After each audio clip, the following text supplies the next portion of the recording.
Welcome to One Topic, otherwise known as Potato Sandwich. That is Autumn Fisher, and I am Greg Russ. How's it going? Yeah.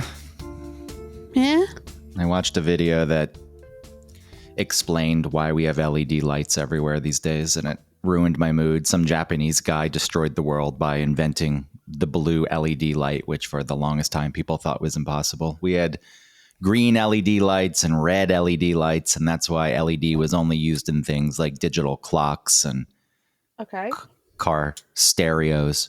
Right, because that was green? Yeah, green or red. Yeah, okay, that makes sense. But once they got blue, they could mix all the colors, and they could create any color they wanted. And so this guy dedicated his life to solving the problem that people said was impossible. And in doing so, he destroyed our streetscapes.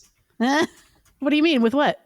Well, because all the old streetlights had cool tungsten light bulbs that would buzz at night. Oh, yeah. And give the streets that cool look. And now everything's this bright white LED. You feel like it's too clean. Look, at LED lights in general, energy efficient. They're more expensive than what the bulbs that you buy, but they're going to last a very long time. Mm-hmm. I do have some of those bulbs where you can change it to any color you want. Why? Yeah. Why do you really want other colors? I don't know. Sometimes we sit with a bit of blue. Sometimes when I'm out of town, I open up the app and I know Christina's at home and I change it to red. So it catches her off guard. But in general, we still have it set to, a normalish color. I always like warmer lights. Yeah. What's your default lamp on? Like I do soft white. I'm like, turn the dresser to soft white. I don't like the full white. It just feels too clinical and medical. Oh, yeah. But I'm mostly purple. Mine's mostly on purple. Oh, you love purple. Interesting. I mean, I know people sit with the different colors. But I also have like lights that are on the back of my headboard. So but they're just white. So those are basically my light in my room. And then I have the purple lamp. So it's really a vibe. I hate overhead lighting. I don't care what color it is. I guess if it's a different, softer color, it's not as harsh. But in general, I just cannot stand overhead lighting. Oh, me too. The kids will turn on their overhead light and just sit in that room. I'm like, get at it. What are you doing? I hate it. Even though I'm not in there, it's like has nothing to do with me. It's still like I know it's on and I don't like it. Yeah, I guess as a kid, you don't think about those things. I never once thought about lighting when I was a kid. I didn't have an overhead light in my bedroom anyway, did I? No, I don't think I did. I think I had to have a lamp. It's weird when I know a lot of rooms don't have overhead lights, but I feel like I grew up with overhead, just like a light being there. But I'm pretty sure I had a light. Anyway, so then I got out in the world and realized not every place has a light in the ceiling. And I always thought that was weird. I have to go buy a lamp. It's like going into an apartment and then there's no refrigerator and you have to provide your own fridge. I feel like it's like that. I don't know if it's exactly that. It's not, but it just feels like that. Like this should be provided. A light in each room. Hello. Yeah, I don't think I had a light in my bedroom. There was a lamp that I would have to fall asleep to. Like the lamp had to be on. Oh yeah, because now you can do lots of 10%. Like set the whatever to 10%. And so it can just be dim. Yeah, back then it was just on. And then at some point in the night, my parents had to come in and turn off the light. And it always shocked me that I never heard them come in. Like I was just out. Like so much goes on when you're asleep. Well, it's like the tooth fairy thing. How do how do they fucking sneak money under my pillow? It's tough. Especially the kids getting older, they're not as dead asleep, it seems. They're more like actual people who are sleeping. And so I'm always afraid. I'm like, ah. Well, Ellie must know, right? She just wants the money. She doesn't say she knows. Yeah, and then she knows the money stops. Yeah. Smart kid. I haven't asked her. I think we're all doing like a little charade. If with Christmas and Christmas and the Tooth Fairy and this is what ruins it. The Easter Bunny. It's overkill. Anyone listening now, we'll give our standard spoiler alert. I don't know who listens to our podcast with a child around. That child, I'm sorry. I'm sorry if your parents make you listen to this. Yeah, I don't think You deserve better. But if for some reason there's a child around, get them out. Plug their ears. Okay, I gave you enough time. I think it's overkill. You do the Santa. That's at least a person. Yes, he's magical. Sure, what he does, the feat is insane. But then you add the Easter Bunny and the Tooth Fairy. And it's, even as a kid, I bought into Santa. I wanted to believe in Santa. I loved Christmas. I loved the idea of it. But the Easter Bunny, it's like a giant rabbit. That's how a giant rabbit shows up and leaves candy and stuff. It's a hard time believing that. I don't think that I put as much effort into believing in the Easter Bunny. Like you said, because it's like, it's all confusing anyway. Without even realizing it's confusing by like, why is there a rabbit? Why are there eggs? Why is the rabbit bringing eggs? I don't get it. But then there's also chicks, like little baby chicks. Well, no wonder children are scared out of their fucking minds of monsters and stuff. If you believe that there's a giant rabbit out there that can get into your home unheard. Luckily, it has good intentions. It's like, well, if that thing's out there, what other beasts exist? Yeah, that I don't know about because I'm sleeping. And apparently all this stuff goes down when I'm asleep. And I have no overhead lighting to turn on quickly. Oh, yeah. And the Tooth Fairy. It's, I mean, it's a person, I guess. But how big is the Tooth Fairy? They're little. And they kind of are like invisible, right? I don't think they're real entities. Are they? Were they little? I thought it was like I don't know what I thought, honestly. I never really I always think of it as like a tiny little fairy, like a little, like in Labyrinth, when Hoggle is killing those fairies before the entrance to the maze. Mm-hmm. That, I feel like that it was that size. I guess I thought the Tooth Fairy was bigger because there were a lot of rounds to make, a lot of teeth to collect, and a small little creature like Tinkerbell would have trouble carrying all those teeth, and the money in it itself, $1 bill, right. $1 bill's the same size. Yeah. Where if you're getting change at the time, still, there's a weight problem there. That's true. Can't fly. But the idea of a full-size, normal human-sized Tooth Fairy is just as ridiculous, if not scarier. Yeah, like The Rock. Wasn't he like the Tooth Fairy? Did he get little in that movie? I know. I vaguely remember this movie. What was it? It's like I think what's her name? Mary Poppins. Who plays Mary Poppins? Don't ask me. God, she's famous. She was in Victor Victoria. Oh, she was in Sound of Music. The movie was just called Tooth Fairy. What the fuck? Yeah. But anyway, I think he gets like he is some sort of entity like that, and then has to like do penance or something by being something he doesn't want to be, because he's like a big macho dude, and so he has to be the Tooth Fairy, something like that. Julie Andrews was who. Thank you, Julie Andrews. I was like, in my mind, I was saying something with like Christina or Catherine, and I couldn't get that out of my brain. Do you think The Rock? So this is 2010. So we're a bit removed from the WWE Attitude Era. So The Rock in 2010, we were. Yeah, so The Rock's really making his name in 97, 98 in wrestling. And he wants to get into the movie business. So it is a bit removed. But do you think at some point it's like, man, I'm doing fucking Tooth Fairy? What the fuck? I gave up wrestling for this shit? Or are you just excited that you got a role? I feel like he's probably excited, especially because he doesn't have to, like, if you think about all of the work that comes with being a wrestler, so it must be a relief, like a cushy gig to be an actor. So he's like, cool, I love this. Well, that's true. Yeah. Is it silly? It's like, yeah, but so is my wrestling stuff. All of that stuff was silly too. Vince McMahon apparently had those dudes on the road like 300 days a year. Oof. And you're not in one location. You're just constantly moving. Yeah. In WCW, back in the Monday Night Wars, when they were luring away talent from WWF at the time, the stupid World Wildlife Foundation forced them to change their name. Stupid panda. Anyway, they were giving out contracts where here's more money and you don't have to work as much. People thought, what the fuck? Are you kidding me? Because in general, the wrestlers were just contractors. Yeah. So they would get paid. They didn't get health insurance through the company. Whoa. I didn't think about that. It's all changed. I guess they make a lot of money so that they can afford health care, but Not all. No. No? Sure, someone like Hulk Hogan and the bigger names were making decent money, but probably not as much as you would think. Okay. In the 90s, before WCW went on that run and was beating Raw in the ratings, like I think the top stars, and Hogan aside, Hogan and also endorsements and things like that aside, I think like their base pays Slim Jim.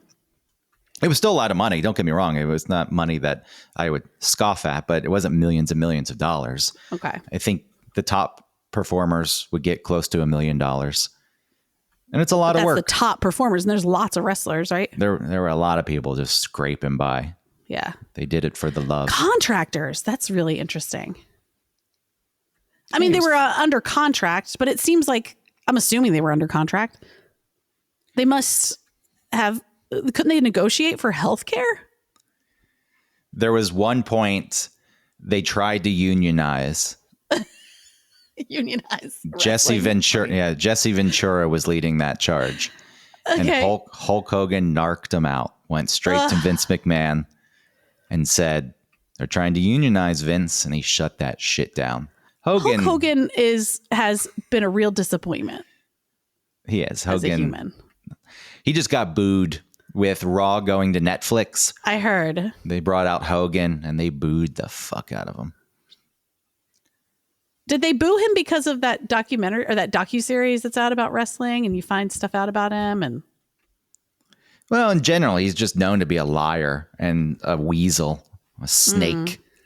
Yeah. Was it The Rock? There was a WrestleMania match. It's weird. He goes back and forth because he's a big part of people's childhoods. And he was a big reason professional wrestling got to the level that it did. He never let that go. And he makes sure that people remember that constantly. But there was a WrestleMania where he returned.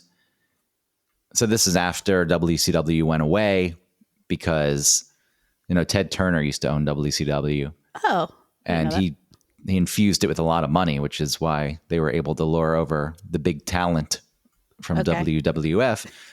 But then through all the the acquisitions and the mergers, I think Time Warner came in, AOL Time Warner thing, and they forced Ted out. And they said we don't want wrestling. And so they had already kind of fallen off. Their storylines were getting shit, but they could have fixed. In what way? There was the whole NWO thing, which was huge. And after that ran its course, I didn't really know what to do. And they gave David Arquette the title at some point, and that was a slap in the face. Yeah. Oh my God. I remember that. I don't remember it. My dad watched wrestling, and so I think I absorbed some of this somehow. Yeah, everyone hated that. Even David Arquette apparently refused because he's not a wrestler. And you can say, oh, it's scripted. What does it matter? But people fucking work. They work hard. And that's the ultimate prize. Like, okay, all my work is paid off. They have written me into being the champ. And they gave it to Arquette.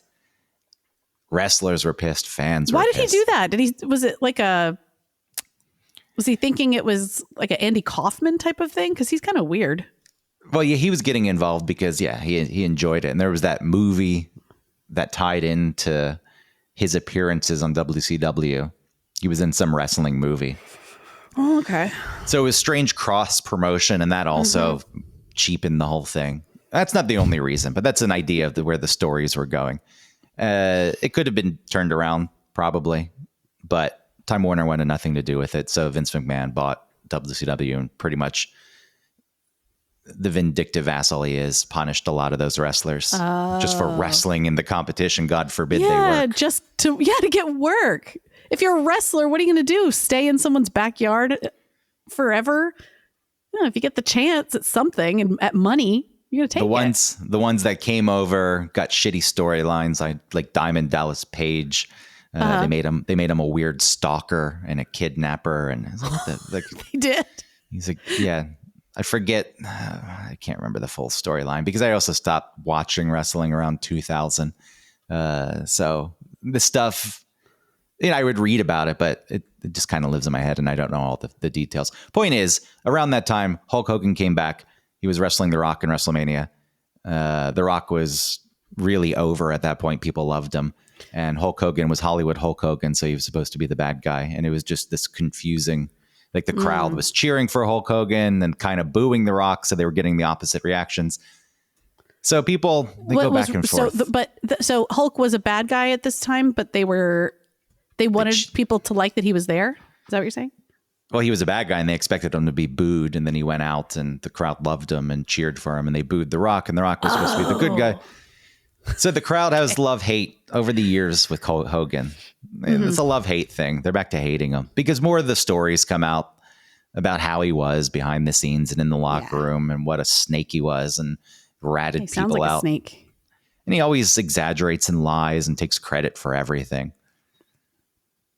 I think I told you the story before about The Undertaker. This became like a popular story that without the internet, you would never know. But when The Undertaker was young and coming up and they were going to give him the world title, he had to beat Hulk Hogan. And his finishing move was the tombstone pile driver. So you just lift someone upside down and you drive their head into the mat. But really you're putting their head between your legs and their head isn't low enough where it hits the mat. It's your knees that hit the mat. Okay. But there's danger involved. You need to pull off the move.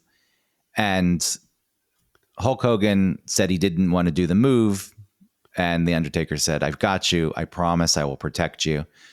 And during the match, when The Undertaker put on the move, pile drove Hogan into the mat. Hogan said, oh, you got me, brother. And then he faked a neck injury. After the match, not in the match. He goes backstage. So Undertaker's... not even for like show. No, not for the show. Like, yeah. He went backstage. He's in Vince McMahon's office. Undertaker's young. He thinks he's going to be fired. He doesn't know that he didn't botch the move. And then you watch the replay and Hogan's fucking head doesn't even come close to the mat. It doesn't even... So he's faking this whole fucking thing because he's probably angry that he lost the title. Sure. And putting Undertaker through hell, worrying him. Fuck him. Fuck Hulk Hogan. I never liked him. Not even as a kid where he's the real American? No. And he was like, eat your breakfast. Nah, there was something about him I just didn't like. Maybe it was when he was Thunder Lips in Rocky 3. Thunder Lips? I didn't remember he was in Rocky 3. Yeah, it's a charity thing, boxer versus wrestler. Was it early on in the movie? Because I don't remember. Yeah, it's early. Oh, okay. Maybe I just missed it. Rocky's enjoying his riches and his fame, and he's winning all these fights, so he's on top of the world. And Mr. T wants a shot at the title. Yeah. And Mickey's effectively sidestepping Mr. T. And then it comes to light that Mickey doesn't think Rocky could actually beat Mr. T, so he's been avoiding it. And then that's when they How old was Mickey, like, actually alive? Yeah, but he dies in the movie, but also in real life, Meredith was pretty old. Yeah. When did he die after the movie? Like very soon after the movie was done? I don't know. I'll look it up. What was his death year? Death year. I don't know. I liked him. Well, early on in the movie, there's this charity thing, wrestler versus boxer, and Hulk Hogan calls Rocky a meatball and throws him around. How could they shoot those scenes? Because isn't Hulk Hogan actually pretty tall?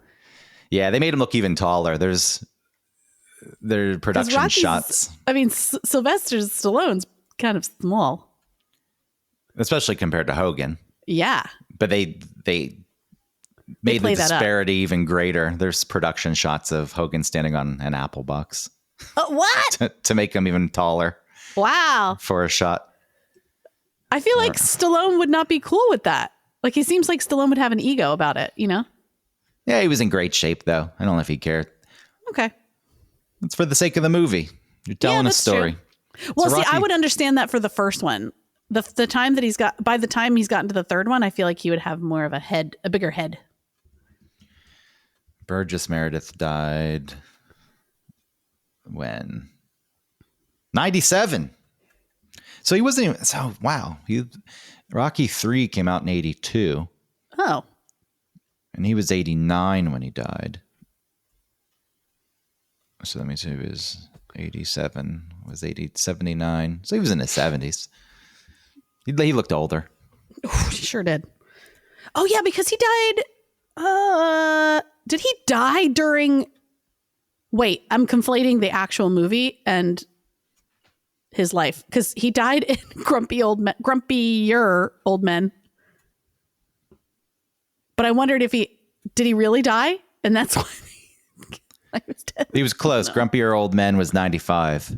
Okay, because he was old in that movie. But I guess he wasn't that old. You're saying he was 70? Well, in Grumpier Old Men, he died when he was 89. So in Grumpier Old Men, I thought you said he died when he was 70. But he was 70 in Rocky, you're saying. In Rocky 3, he was in his 70s. Because Rocky 3 came out in 82. So he dies in the movie right before the first fight. So Rocky's distracted. And of course, he loses to Clubber Lang. And then that's when Apollo Creed has to come back and say, what the fuck's wrong with you, man? You need to come train with me. And you get the famous scene where they're running on the beach together and jump in the ocean. So gay. It's nice. No, I love it. It's a nice thing.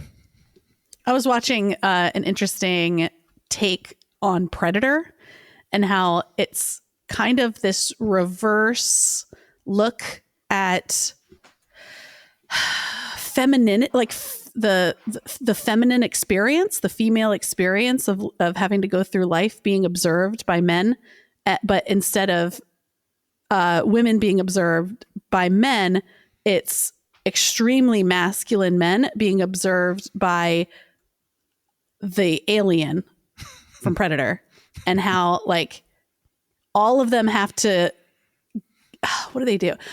All of them have to give in to this thing that they don't understand, that is smarter than them, has like better technology. And not to say that like men are smarter than women. That's what you're saying. If you want to make this argument, that's what you have to say if you want to make this argument. It's that the way that men consider masculinity is that they are the sort of apex, right, of humanity.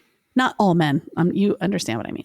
But so then when they're faced with something like the Predator, who is bigger, stronger, smarter than them, they have to go through the feminine experience. And even like in the plane, when they're on the way to whatever the island that they're going to, that like they're putting on makeup.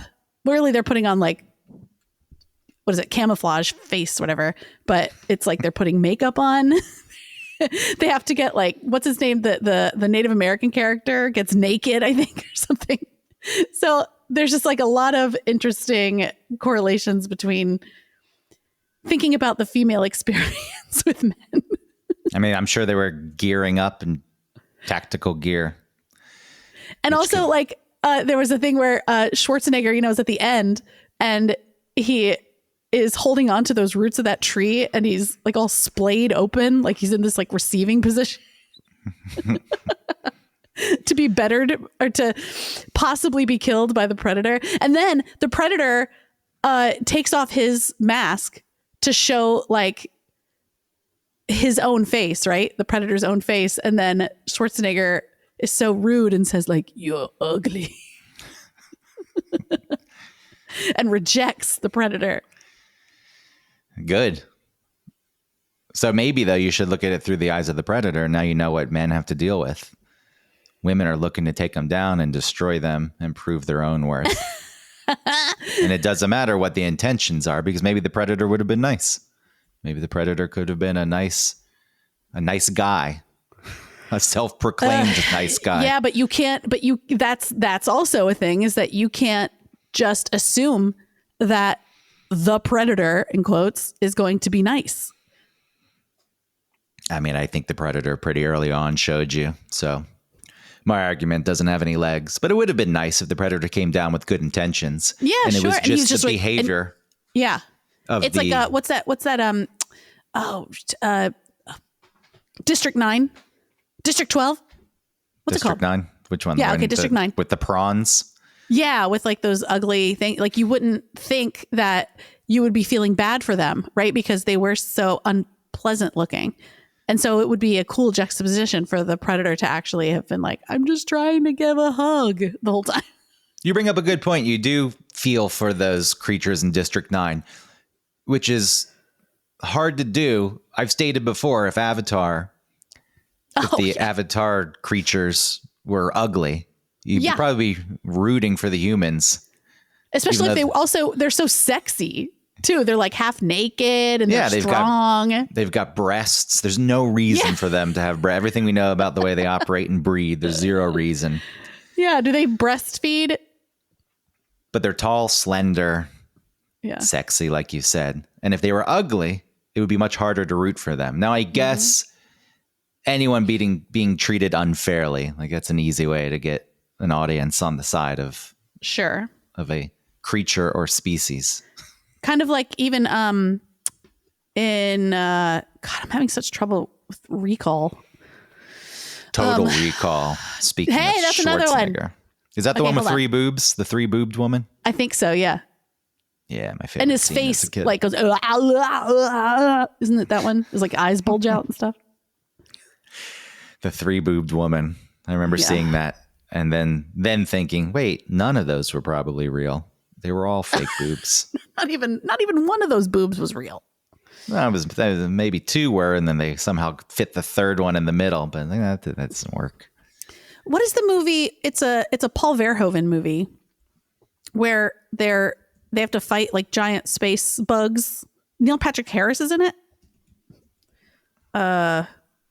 Mars Attacks? No. Mars Attacks. Shoot. What is this called? Paul. Starship Troopers. Yes, Starship Troopers. Thank you. Again, my brain was filled with Galaxy Quest and I could not get that to move out of the way for Starship Troopers. And in Starship Troopers, we're taught and like propagandized that the bugs are evil. And we even realize like we the audience and the camera, right, kind of realizes that they really aren't that evil, but the characters still like because of victory, because of patriotism, still kill the bugs, even though like there's moments of feeling bad for them because they look at you and they're like sad and they're protecting babies and stuff. But the characters still kill them. They are just giant, like they're literal bugs. Yeah, from what I recall, like spider-like. It's obviously a mixture of with like goo, right? Don't they like spit out goo?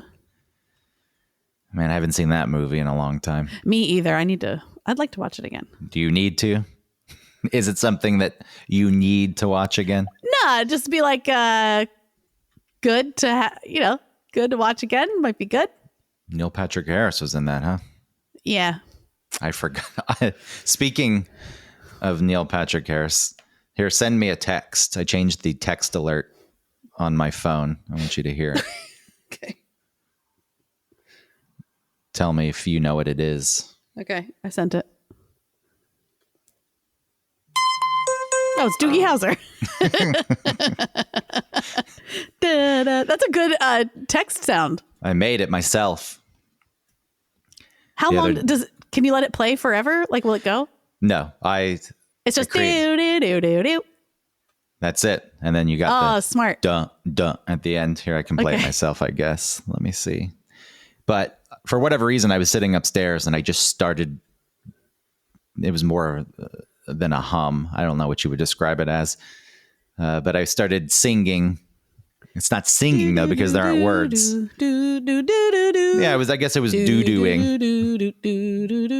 I guess it was doo-dooing, but doo-dooing. I was doo-dooing. So then I started playing it, and I thought it would be great to have just the beginning of that as my text alert. And yeah, that's good. It's really good. So I ripped the song from YouTube. I edited that part out. Nice. And to get a ringtone, a custom ringtone on your phone. I know. You have to make it a special file. You have to like convert You have it. to use GarageBand, which I had deleted off my phone. You don't have to use, you can be brave and download one of those converters from the internet and get a virus and stuff, but I didn't even think about that. Yeah. I just, once you know how to do it in GarageBand, I just looked up a tutorial on YouTube and followed the instruction. It was pretty simple. I would never figured it out on my own. No. Yeah. Like, well, you wouldn't be able to. What kind of file is a ringtone? Like, I don't know. I did think about adding more of the song, but it's overkill. No. That's like a parent, a boomer thing to do, is like have the whole song as the ringtone. And if you don't get to it, it like keeps playing. Well, as a text message, yeah, that would be annoying. That's what I mean. My mom has that. Especially with the way people text, stream of conscious texting, where it's just instead of typing something out, one paragraph, two paragraphs, sending it. Mm-hmm. Some people just text where it's line after line after line after line. They're just in real time stream of consciousness texting. It's like, God damn it, stop it. People slack like that also at work. I try to be mindful of that. It's like, I'm going to put my complete thought. Yeah. I don't know what drives that. This idea, it's like, I'm going to catch the person's attention. And then once they're looking, I'm going to continue to just write sentence, enter, sentence, enter, sentence, send. And then the alert just goes off over and over and over. And I yell, I kind of think that shut the fuck up. I agree. It's annoying.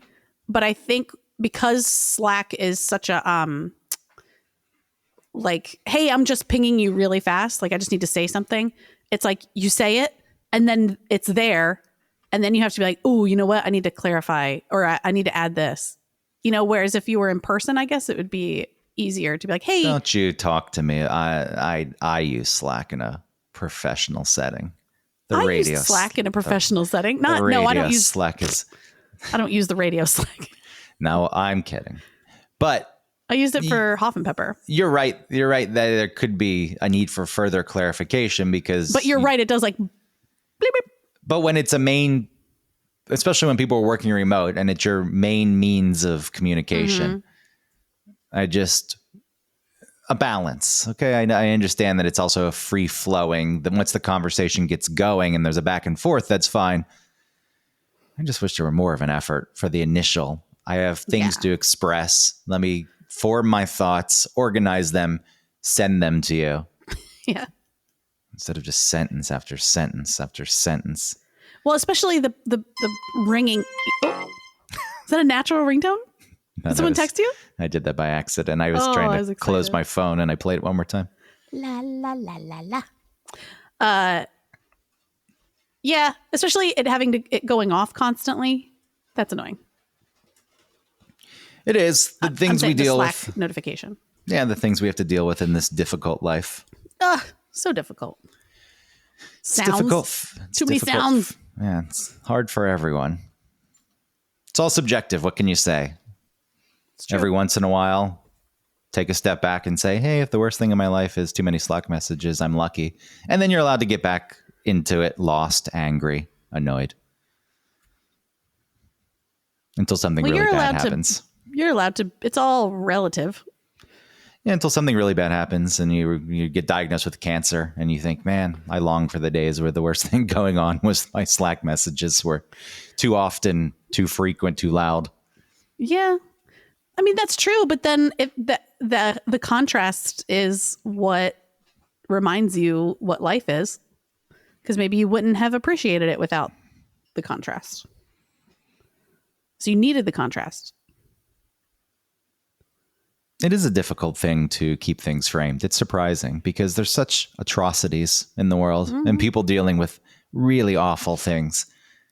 And having that knowledge and even things closer to home happen. It's easy, I know, to dismiss when it's halfway around the world. Harder these days because we get videos and it's easier to be brought to the scene. Especially in the past, the newspapers, like, okay, I'm reading about this or I'm seeing some bad footage on the news. Yeah. Walter Cronkite or Peter Jennings is presenting it to me. It's easier to remove yourself. But even when things happen Like 9/11 was a huge thing. And yes, there was a period after where people got outside of themselves, but you just sink back into it. You just eventually just fall back into what your world is. But that doesn't, the fact that it is, that there are people having a worse time than you, it doesn't change the fact that you are still struggling with something. I know it doesn't. And then the problem is like, totally gain that perspective. That's great, I guess, right? Because it does give you empathy for others. But at the same time, it doesn't mean you should, that it negates your current experience. I just feel there are some things when you're connected to the bigger picture that you should be able to put out of your mind or reframe at least. Yeah. There was a America's Next Top Model where they were having to run all around, Paris or whatever. And they didn't know how to get around. They had to be at meetings one after the other, and they had to be smart about it. So they had to make like these 4 meetings in a short amount of time. They had to navigate the city that they don't know anything about. And they're also very young, right? Because they're models. So, but one of them, two of the models didn't make it to one of the castings. And one of them, was like, oh no, I didn't make it. And the other one was flipping out and having like a little tantrum outside the door.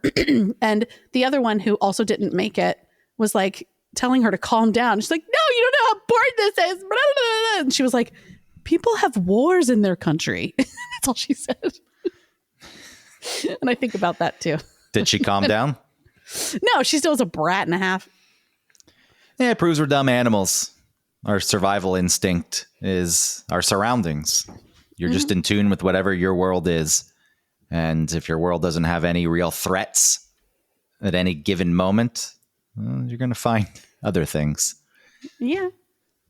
You're going to make up threats, like the threat of the Slack message alert, destroying your sanity. Yeah. But that's the thing. It can mess you up. You can get burnt out. You hate it. It's okay for it to be annoying. I know, but then if you're burnt out, work so hard, and you're feeling, I can't stand this, I hate my coworker, my boss is an asshole, and then somebody drops you in a war zone for a week, you would I want to go back, please. Though, you would be happy to go back, and you would have some perspective, but at the same time, you would just merge right back into being annoyed with things. Yeah, that's the point. For a few weeks, you'd be like, oh, thank you. The coworker that you hate, you'd hug. Yeah.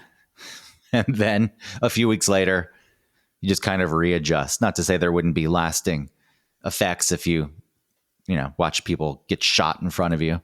Anyone comes home from a war. I guess there is some sort of balance, meaning they're going to fall in the trap of being annoyed by the small things in their lives. But they also had this really big experience that has shaped who they are and led to their drinking and inability to love. Okay. I always fall in the middle. Like, it is fair for people to have the feelings that they're having. It is all subjective. What is happening in your life is your reality, despite the fact that there are worse things. And just because there are worse things doesn't mean that the things you're feeling aren't valid. Yeah. But at the same time, it's like, some of the things you're feeling pretty stupid compared to the other things. Well, I think what really needs to happen in this scenario is that the person who is upset about something that seems trivial needs to let out that frustration and like move through it so that they can get through it enough to have the perspective to say like, you know what? This is not as big as I'm making it. There are people in the world that have to deal with more. But if you just end up at the first part of, or the second part of that scenario where you're like, I don't deserve to be upset because people have it worse, then that's where you give yourself cancer, because you're not letting yourself feel. Syria. Eric's favorite At least you're argument. not born in Syria. It's like, yeah, bitch. All right. There's also plenty of people born in Syria. I'm not saying Syria, and Syria isn't that bad. Like there's the war in Syria, or I don't know if it's still happening now. I don't know what's happening, but there was terrible bombings and things, but people still live there, and there are parts of Syria that are not troubled. If you were to pick where you could live, there's plenty of people probably would choose Syria. But if you could remove, I have family, I have friends, I have loved ones, it's probably not the place that people would choose because of the ongoing conflicts. But sure, yeah, there are plenty of people living normal lives. Yeah, there's like dentists there. You go to Damascus. It's a hip city, even like Jerusalem. Like I don't know if it's propagandized or not, but there's so many sort of depictions of other places that aren't the United States that I think that we all, on a spectrum, right? Like we would all sort of assume like this, like if you had a group of pictures and you said, which of these pictures, like a CAPTCHA, right? Like which picture has bicycles? If you had a group of pictures and you were like, which one is Israel? I don't think you're going to pick the ones that look, metropolitan and, beautiful, put together city, cool people sitting on benches. Like you're going to assume it's like, homes made of dirt and like shitty streets and people yell. You know what I mean? Like you have there. It's a. I don't think it's racist. I think it's more like propagandized. What are you talking about? People's just views? You kind of lost me halfway through that. Okay, People's sorry. views. I was thinking. Yeah, about. I forget where that started. Oh, because Syria.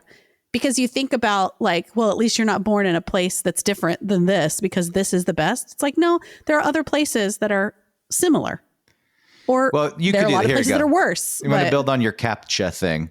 You could put a bunch of small pictures on there and say, choose the pictures of Syria. And yes, you could put the bombed out villages and the destruction and the death. Then you could also put pictures of Damascus and people living nice lives, which could confuse people and they would never think that was Syria. But then you could also put pictures of fucking Skid Row in LA and people would probably think that was Syria. Yeah. There's this whole idea. And it's like, it's so scary over there. It's like, no, just look at home. Look at in San Francisco. It's like people just blatantly go around smashing in people's car windows and stealing whatever shit they can get. The whole system is set up where they don't even care what they're getting. They just grab it and they take it to like a middleman. And if it's good stuff, he gives them money. And if it's not good stuff, they throw it away. Things like, a passport, which most people would assume, oh God, they got my they don't want your fucking passport. They throw the passport in the trash can. They want your laptop or anything that they can sell. Right. And this is just happening blatantly out in the open, middle of the day. Cops don't do anything. San Francisco, you could argue, I guess, why does it happen the way that city became so out of reach for so many people because of the tech boom. So you had this huge concentration of millionaires and then a bunch of people forced into poverty.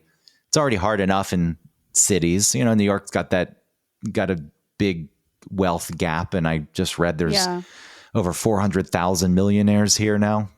Wow. Which is a lot, but the city's population is still 8 million. Yeah. And millionaire could be like just at $1 million, because you have to make so much money to live there. You see your reaction now to having $1 million? That's not that much. No, I'm just saying in perspective to New York, like being in New York and making $1 million does not make you all that wealthy. No, it doesn't. But also that's what I'm pointing out exactly. The reaction these days is, and the reality. That's why the reaction is there. $1 million, not that much. What the fuck? What happened? $1 million. I'd still take $1 million, but yes, you're not retiring off $1 million. Couldn't even buy with $1 million. Probably couldn't even pay cash for some small condo here. It's like, not enough. It's like 1.6 million. Yeah, not enough. You can put that money down and have a smaller payment. Cool. Yeah, that's true. So it's helpful, but it's not like it was. It's not enough, which is absolutely insane. Mm-hmm. Yeah, the level of there's obviously shitheads out there acting their own self-interest, bad people out there. Mm-hmm. We tend to really focus on those people, even though most people aren't like that. And when you travel to places that you think are going to be scary. Not that I've really Yeah. gone to many places, but China has a reputation. Sure. It's like, what's going to happen? It's just, when I went to Shanghai, it's like, it's just a city and there's just people Exactly. living there. That's And what I'm saying. There's You're right. It's an expectation of what these other countries are. And those expectations what are they based on? Right? They're based on propaganda. Just like we look at South Korea and we're like, oh, North Korea. And you say, like, those poor people, like, they're so propagandized. I know that they are more propagandized than we are, but it's not just propaganda. They're like actually prisoners of their own country. They're not really allowed to leave. They barely have food. I'm not trying to diminish what they're doing. I'm not saying most places in the world you can make that argument, but North Korea is not a place I would go.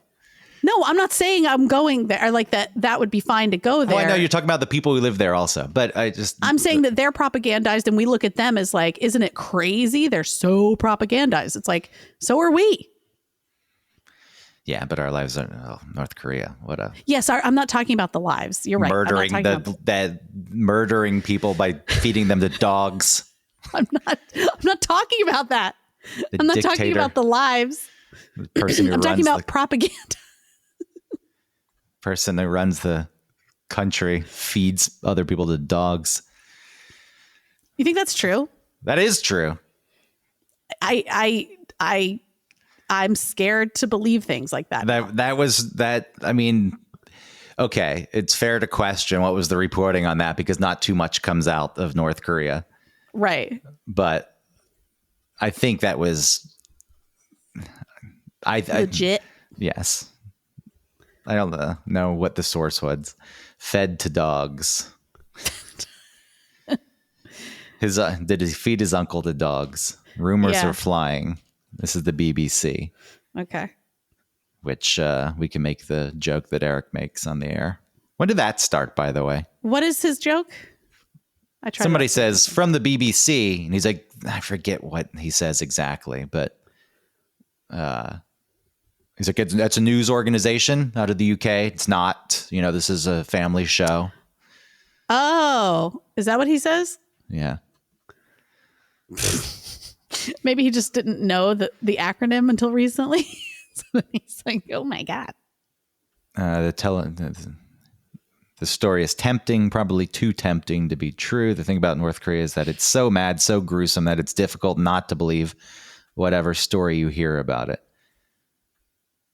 So they're even saying, we're not sure if it's true. Yeah. But they're also saying it's so horrific there that it could be true. Right. That's the thing. It's like, okay, yes, it is terrible, but it's just like the thing. I think we were talking about that on the show the other day where it was like they were feeding babies to, where was that happening? They were like killing babies or something. Do you think if you showed Kim Jong-un love that he'd stop all of this? What do you mean? Would he stop being the tyrant that he is? No, he doesn't know any other way. Well, not to say that he was westernized, but that's how his country works. What does he want? He sees it as a problem. What does he want? What does he need? If he was able to express exactly what he needed at his most basic, and it was, I just want someone to have compassion and love me. It's tough because he's Korean, and Koreans, like, and a lot of other Asian countries, as far as like family stuff, like they do things different than we do. Like how they express love. If somebody just there's held like him, a bunch of Japanese people that their parents don't say I love you.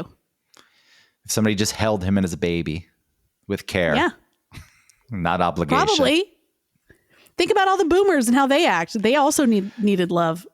All those parenting books are like, leave the baby in the crib. It's good that they cry. Let them get so exhausted that they cry. They'll stop because they're exhausted. Then they'll sleep, and then you can sleep. I like that. That would be my approach. No, you wouldn't be able to handle it. That sometimes they don't stop.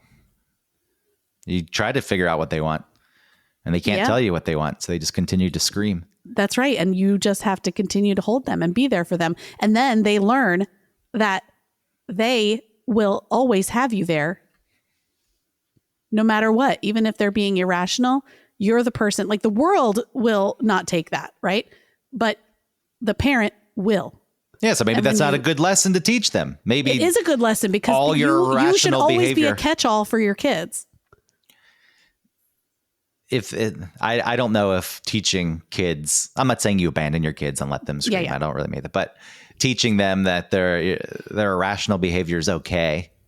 I don't know. When they're I think that's when they're good. babies, yes. When they're itty bitty babies crying, that is absolutely fine. Well, it's They not don't really have irrational. rationale. Well, I was going to say, yes, when they're babies, they don't really have. I would argue that any reason they're crying isn't irrational. There's some reason behind it. Just don't know what it is. I think just being new in a fucking weird world where you didn't exist and suddenly Sure. here you are. The trauma that's- of life. That in itself is pretty horrific. I know they're not able to think about it, in those terms, but if you're just crying because you're asleep and you jolt awake, you're like, what the fuck is this place? Where am I? Or you're still basically a larva. Okay. You're not really supposed to be out of the womb yet, but we have to get you out or else, women, their hips would be so wide they wouldn't be able to walk. So they come out too early. And then we expect them to be able to like sleep through the night or like to sleep without us. They need contact. And I get it. I've been through it. There are times when you are overtouched. You're like, and you've lost all sense of yourself and you want a break. And the break does not care whether you need a break or not. The baby does not care. And those are the hardest parts of being a parent. But those end, and you have a meltdown and you go through it, but the baby should not be, the not the victim, but like the person that goes through it. You should not make the child go through that. Once they're older, it's like, yeah, you can kind of be a little bit tougher with them because they're older and they can handle it. But when they're little like that, you can't expect them to handle it. And then if you do, you get the type of generation that I'm talking about with the fucking boomers who have no idea how to feel things and have no idea how to let other people feel things and thinks you should constantly be self-sufficient and never need anything and never have feelings. I was watching Love on the Spectrum, which if you don't know, it's people on the spectrum, autistic people going on dates and trying to find love. It's right there in the title. But when they're on the dates, they ask, like, can I tell you that you're pretty? Can I hold your hand? Can I hug you? And I was like, what if this is not actually autistic people? It's just Gen Z dating where everything has to be, everything needs permission. It's a weird dichotomy. There's nothing wrong with asking for that stuff. I agree to an extent, but I also buy into the idea of it's kind of cool sometimes if somebody just makes the move. Sure. I think you need to be perceptive and usually can tell if the other person's into it. And asking, can I kiss you, does take something away from it. I'm not saying it's wrong inherently. I'm not saying that it's wrong. And I know there are plenty of people who, because we get into the zone where it's the person's not into you, that, and the other person's still kind of forcing themselves. Yeah. But that shouldn't be a reason that you're not allowed to do it at all. Because again, I think you can tell, even if you make the wrong move and you go in for a kiss, the person's not going to reciprocate and you can tell pretty quickly. It's like, okay, well, I'm putting an end to that. I guess you want to avoid putting them in that position. Yeah, for yourself, it's embarrassing and it's going to make them feel awkward. And that's not necessarily something you want to do. But I do think there's a point where you're asking too many questions. And I'm not trying to dismiss what you were saying about the boomer generation. There's just these wild swings and nobody can ever seem to land in the right place. So there's now this overcompensation. One day the boomer mindset will be back. I do think that because there'll be people like, oh my God, I gotta ask for every fucking, just hurry up and make a decision and act on it. I don't have time for all this waffling and all these questions and getting, a signed affidavit that says this. Fuck.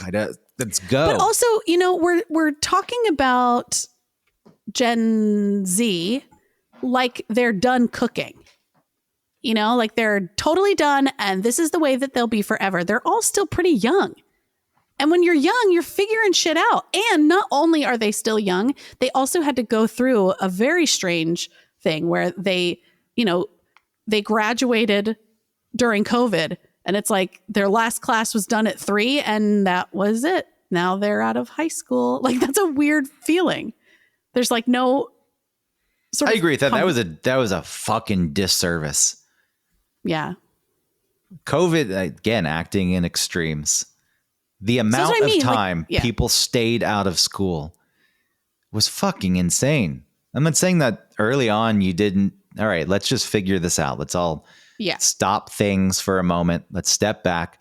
Let's figure it out. Pretty early on, it was known that this isn't affecting children so much. They can get sick and you don't want them necessarily spreading it. Right. Yeah. I do think that there's a long-term effect and not a good one by pulling kids out of school for so long, especially in developmental ages. Even older kids who are in high school, like you deprive them of things that they were supposed to have. And that's what I'm talking about. Dictates. Because that's the Gen Z, right? Is these high schoolers that are now in the workforce and like in their young 20s, and they're still very young. So we can't expect them to have the wisdom of what it was like to go through something and then become adults yet. I mean, I know that they're technical adults, but everyone knows how they were in their early 20s. My criticism of it, I guess, is yes. I mean, you go back to me at 20, 21, 20. I didn't fucking know shit. I was an idiot and a mess in my own right, many ways. I just think you have to make those mistakes. You have to put yourself out there. You have to try things. And then that's how you actually learn. I agree. It seems like there's a lot of avoidance. Yeah, it just seems like, there's a lot of avoidance. Like, I'm not going to take that risk because the repercussions, the way culture is swung, society is swung, it's like the repercussions for making that mistake are too great. So I'm not going to put myself in that spot. And I think we all do that to an extent at any age. Like there's plenty of things I haven't done. It's like, well, if I say this thing, my thought isn't that important. It could be misconstrued. It could be taken out of context. Like, whatever can come of this is much worse than the positive that comes out of actually going through with it. But you're established enough where it doesn't affect you as much. I think being young and approaching things that way, even if it's something that people think they're on board with, like, no, this is definitely the right thing. Yes. Like that's why I said asking for permission inherently isn't wrong. Right. And I know why it came up and those reasons are valid, but do they need to be so strict? Because there are some people who act in poor faith. Does everyone now need to suffer because of that? But that's also the thing. I don't think that everyone is doing the same thing. I don't think that everybody is not making a move. I mean, I can't speak to it because I'm not really around people that age. I guess you'll start to see more as your kids get older. Yeah, but they're like are they alpha? I don't know. What are what's Z, 97 to 12? So yeah, I guess they're not even. I don't even know if 97 to 12 is right. Maybe it's to 15. Who fucking knows? I don't know. I have no idea. And also, why are we naming them ahead of time? Aren't we supposed to like wait? Because are we just going to go through the phonetic alphabet now? Yeah. Beta, delta, kappa, flappa. No. I think you'll get some retroactive naming. You'll get some retroactive naming as things kind of shape up. Gen Indigo. Well, it's because you had Gen X and then technically millennials at some point were Gen Y. It's like, okay, cool. And then it's like, oh, well, millennial. It's like, that's stupid too. Whatever. We were part of the millennium. I get it.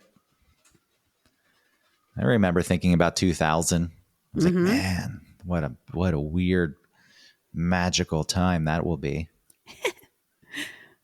I remember my dad talking about him being a kid and in school talking about how old they would all be in the year 2000. He thought, whoa, that's crazy. And then I'm a kid and he's my dad. Yeah. And he's going through it. And now it's 2025. Yeah, 25 years later. I saw something that said it's going to be pointless to bring up because I don't know the exact numbers and I don't remember when the Wonder Years came out. But let's say the Wonder Years came out in late 80s, which I do think is right. Early 90s. And it was set. 90s. So that would be 15, that would be 20 years ago. So 88. Yeah. Yeah. So I think it came out in the late 80s and it was like set 20 years prior.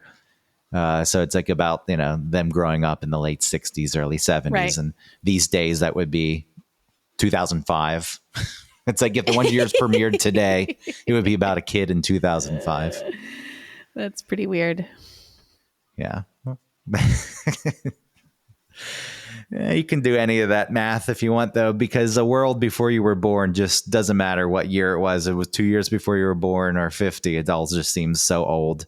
Like all the music that came out in the 70s that we were listening to in the 90s. It was classic rock. I was like, yeah, this is classic. This is fucking old. This is 20 years old. This is 25 years old. And then you get to the point where, Nirvana, and we're past it at this point. But I remember when we got to that point, it's like, oh, yeah, those bands that I remember when they were new, they're actually older now than those bands that I thought were really old at the time. It's a weird thing, time. Yeah. Anything before your existence. Like, I don't know. How do you properly gauge that? You can't. It just gets lumped into the same thing. It's like, I don't know. That was just a whole period before I was born. And it makes you think like 1700s, 1600s. Like that was so long. It really wasn't that long ago. There was something like only the 1600s you're thinking is not that long ago. I don't think it's that long ago to like the world. Well, in the world, definitely not that long ago. But even in humanity, it's like it's hard to grasp. You just think that was so long ago. It's like, no, that wasn't that long ago. Yeah. It was only a few generations ago. 1600s to now, let's say 1650, 300, and let's just say 350 years. And people live on average 80 years. It's like only a few generations. Yeah. Think about that when it comes to like how, people feel like, like African Americans should just get over it. Like we've had a black president, things are fine. Nobody's racist, not nobody, but like institutional racism isn't there. It's like, okay, but maybe there's generational trauma that they've all gone through. I mean, if we're talking about 16. Well, yeah, I'm saying like how recent like slavery ended. We're saying if we're saying the 1600s weren't that long ago, this too. It's like, well then. Exactly. In the 1960s, when you still had segregation. Right. Yeah. So it's like there's plenty of people alive today who were alive then. Right. Who couldn't vote or had trouble or like people were like shitty to them just because they're black or whatever. So 1600s though. Yeah. Like if you average lifespan 80 years, and I know that whatever, for the sake of simplicity. Sure. 4.3 generations ago. So it would be, your grandfather's grandfather's grandfather. Oh, that does seem far away thoh. It's not that far away. Put it like that. That's it's easy not, to but trace. Now you say it like that. It feels older. Well, I also probably said it wrong. Your grandfather's father, your grandfather's, whatever. Because it wouldn't be your grandfather's grandfather.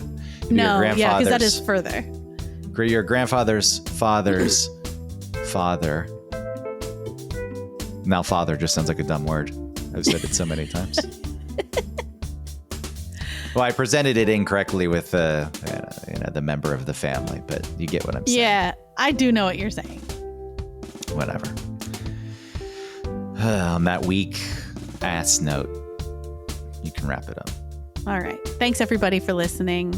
What was this episode about? Wrestling? I don't know. I hope you liked it. Talk to you later. Bye.